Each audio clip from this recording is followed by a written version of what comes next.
But I just don't know if she can stay in there that long. So, we'll see. And like with Jack, I only went 3 days overdue. With Annie, I was like 2.5 weeks early. So, it's anybody's guess as to when she'll come.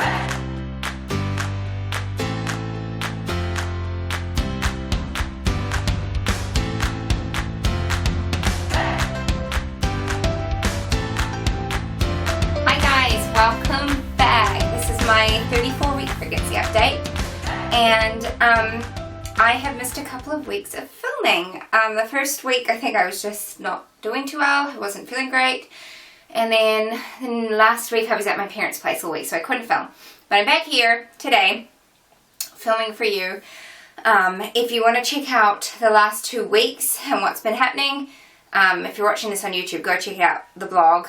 Everything's on the blog. So it's my 32 and 33 week pregnancy updates are there. You just have to search for them. But let me catch you up on how this week has gone.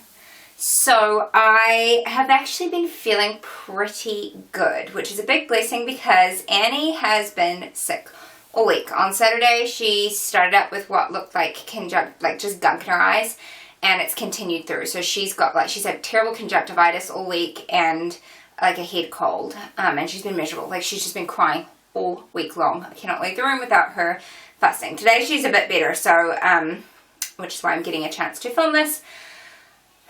And I also have my midwife coming in about half an hour, so I've got to not talk for too long. But yeah, thankfully I've been feeling quite a bit better. I don't know if it's that the iron has finally kicked in and like my levels are at a better place. I'm not sure, but whatever it is, I'm very grateful for it. I'm also realizing as I'm talking in here, it is echoing. I think it's because I'm in a corner. I don't know if you can hear it on the camera. Other than how I'm feeling, okay, so I haven't had really any dizziness this week or anything yucky like that. The only thing that I'm finding is it is difficult to walk. I think she is way down deep in my pelvis now. I'm getting a lightning crotch all the time. And her head keeps hitting on or I assume it's her head, whatever. She's hitting on nerves that are like in my groin, and then it makes my leg want to go dead. So that happened with Annie, and it was like a week before I had her. So that's probably just happening sooner because it's my 3rd pregnancy. I've had a few other like pre-labor signs that I had with the kids, the other 2 kids. And I think it's just all happening sooner because it's my 3rd, but who knows when she's going to be here.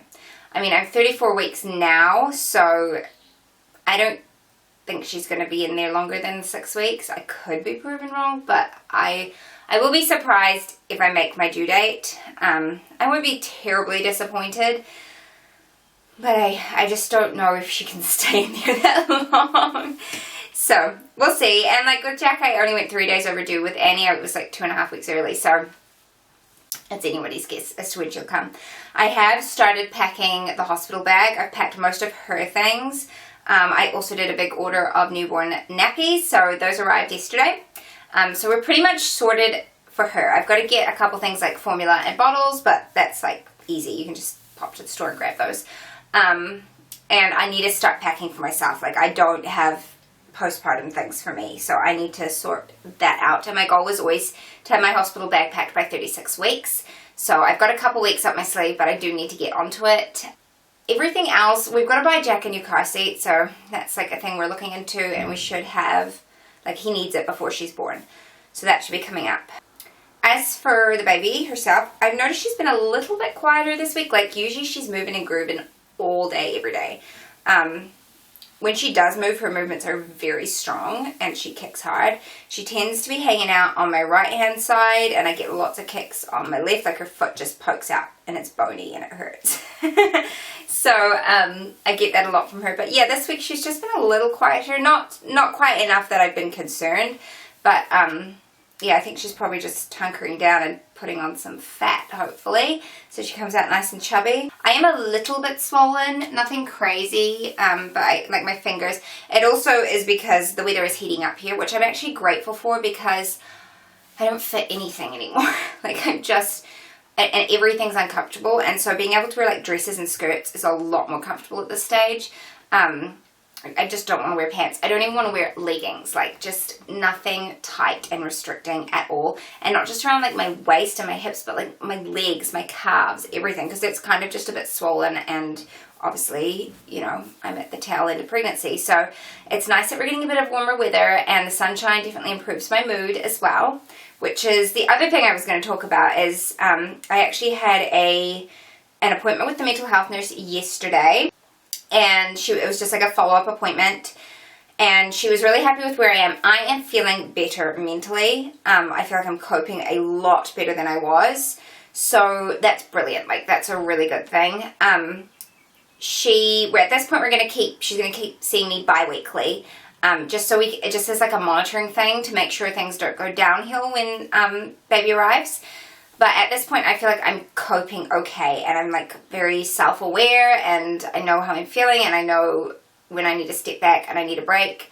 So I feel like I've got good coping techniques at this point. It's just making sure that the hormones don't imbalance everything else and cause a big drama. So I know the days where I start feeling overwhelmed is when I'm like worried about not having support when she's born, like not having people around, or, you know, like if Shane's really busy at work or whatever, I don't want to ask him for help, and so then I feel alone. Like it's that kind of thing, which I'm not really alone, and I need to just push past that and like say, look, I just need help, or I need to know that you're going to be there, or whatever. Not that Shane isn't, he's brilliant, he's always there.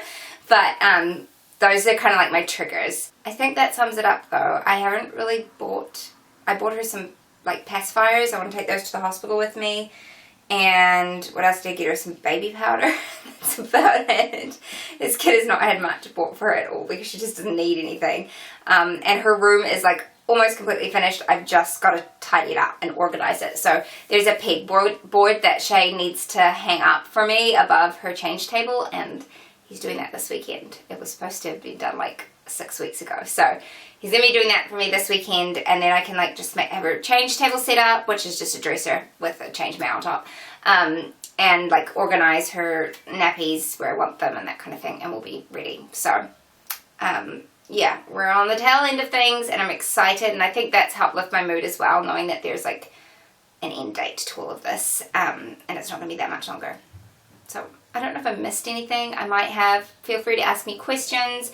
Read the update on the blog as well. I always post more info on there.